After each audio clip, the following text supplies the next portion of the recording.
আমরা সর্বতোভাবে আপনাকে সহযোগিতা করব। নানানভাবে চারদিক থেকে ওনাকে উত্তপ্ত এবং উত্তপ্ত করার কারণে উনি পদত্যাগ করতে চেয়েছিলেন। আমরা বলেছি আপনি এক রণকৌশলেই সবাইকে কাজ করে দিয়েছেন, পদত্যাগ করতে চেয়েছেন, সব ঠান্ডা হয়ে গেছে। উনি হাসলেন একটু। আমরা বলেছি যে আপনি এই রকম ভাবে করতে পারেন কিনা দেখেন, যে ডিসেম্বর থেকে ফেব্রুয়ারির মধ্যে নির্বাচনটা দেওয়া যায় কিনা, শিডিউল ঘোষণা করেন ডিসেম্বরে, এবং ফেব্রুয়ারিতে রমজানের আগেই নির্বাচন দিতে পারলে ভালো, একথা আমরা বলার চেষ্টা করেছি।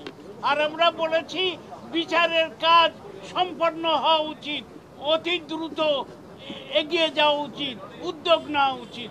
একই সাথে আমরা বলেছি যে আপনি যে কাজ করছেন সেই কাজগুলো সুচারুরূপে চালিয়ে যান, আমরা ঐক্যবদ্ধভাবে আপনাকে সহযোগিতা করব। উনি বলেছেন, আমরাও বলেছি ভারতীয় আধিপত্যবাদ এবং আওয়ামী লীগ পরাজিত স্বৈরাচার কিছুতেই তাদের পরাজয় মেনে নেয়নি, মানছে না। আমরাও বলেছি জনগণ ঐক্যবদ্ধভাবেই তাদেরকে রুখে দিবে। নির্বাচন আন্দোলনের মধ্য দিয়ে আমরা ঐক্যবদ্ধ থেকেই অতীত স্বৈরাচার যাতে আর ঘুরে আসতে না পারে তার ব্যাপারে আমরা সতর্ক আছি, জনগণ সতর্ক আছে।